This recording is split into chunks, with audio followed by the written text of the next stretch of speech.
Painting में वो हमेशा एक अजीब सी मकड़ी बनाती थी, जिसका चेहरा जो है एक इंसान का होता था और उसका शरीर भी ऑलमोस्ट इंसानी की तरह होता था, लेकिन उसके जो हाथ थे वो मकड़ी की तरह कई होते थे, एक साथ 6-7, इधर भी दोनों साइड, लेफ़्ट एंड राइट। अब ये ऐसी पेंटिंग बार बार एक ही टाइप की बना रही है। उसमें कलर वो यूज़ करती थी रेड, येलो और ब्लैक। ये पेंटिंग का आप डीपी भी देख सकते हैं, इसमें जो लगाया हुआ है पोस्टर पे, ये वो पेंटिंग वही है जो वो पेंटिंग करती थी।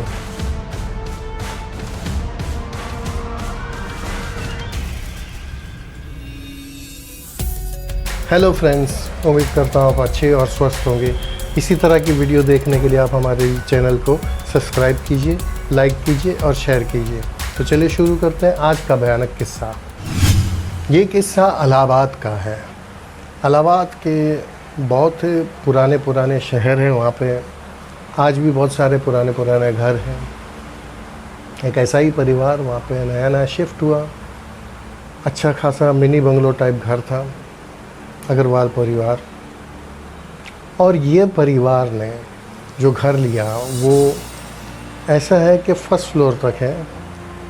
ऊपर का घर ऑलमोस्ट खाली ही रहता है और नीचे के घर में बेटी है, बाप है, माँ है, दादी है।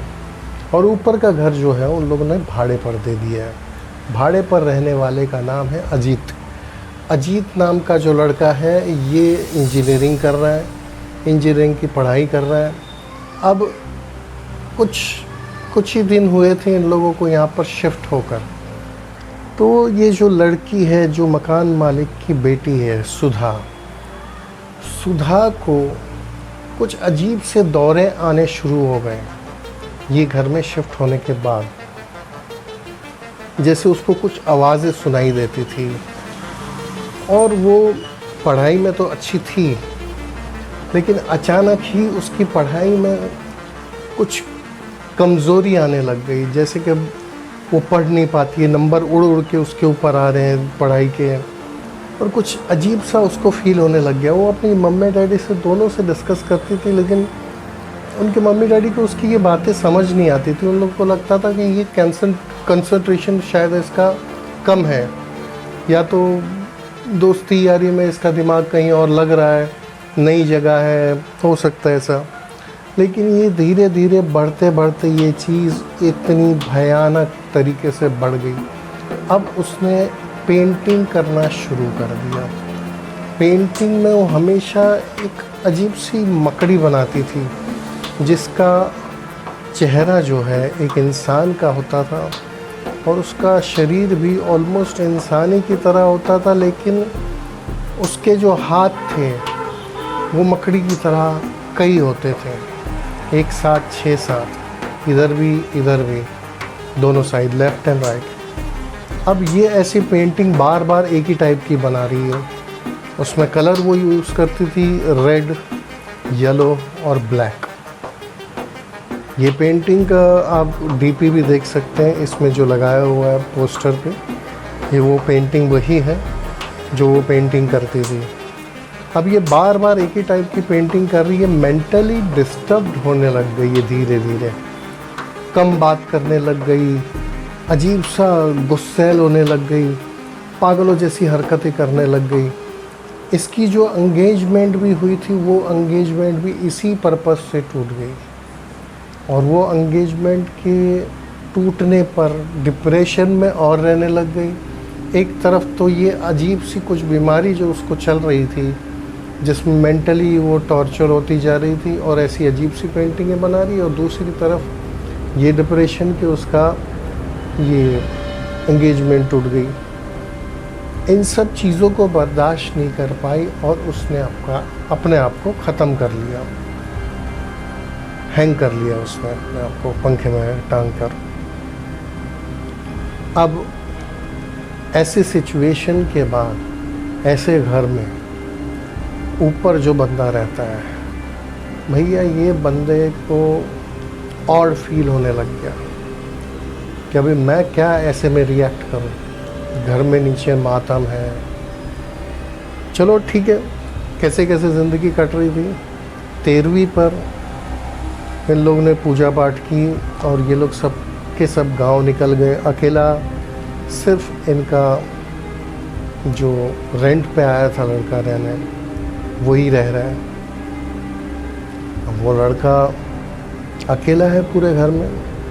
कुछ दिन के बाद तो वो आ जाते थे जो मकान मालिक थे, लेकिन जब वो अकेला था उसे कुछ आवाज़ें सुनाई देने लग गई रात को। अब रात को जो आवाज़ें आ रही थी, मुझे बचाओ, मुझे बचाओ, अजीब सी कुछ आवाज़ें थी। उसको समझ नहीं आता था क्या है, और उसको मकड़ी जैसा कुछ दिखाई देता था, जैसे मकड़ी है। दूसरे दिन सुबह को उठा और उसने देखा कि घर में जाले लगे पड़े। इतने जाले, एक रात में इतने जाले कहाँ से आ सकते मकड़ी के। उसको समझ नहीं आई ये बात। तो चलो फर्स्ट डे तो उसने इग्नोर किया। अभी दूसरी रात फिर वैसी आवाज़ें आने उसको शुरू हो गई। बड़ी डिस्टर्बिंग टाइप की नींद पाता था वो आवाज़ों से। अब वो नींद में वो सपने वही देखने लगा जैसे कि वो पेंटिंग बनाती थी। एक बड़ा सा गेट खुल रहा है और बहुत डार्कनेस उस जगह पे। वो डार्कनेस धीरे धीरे अंदर से चीज़ें जो निकल रही है उस गेट से, वो मकड़ियाँ, बहुत सारी मकड़ियाँ निकल रही हैं।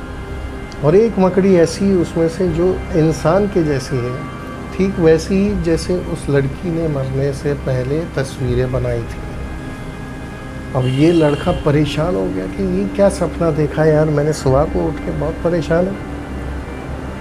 अब एवरीडे उसे वही सपना आना शुरू हो गया। एवरीडे वो सपना है, एवरीडे वो सपना है। अब इतनी हद हो गई कि 4-5 दिन निकल गए, सेम सपना आ रहा है। ठीक छठे दिन, एग्जैक्टली 13वीं से छठे दिन, उसको वही लड़की दिखाई दी जिसने अपने आप को ख़त्म किया, मकान मालिक की बेटी। अब वो दिखाई दी और वो बोली भाग जाओ, भाग जाओ।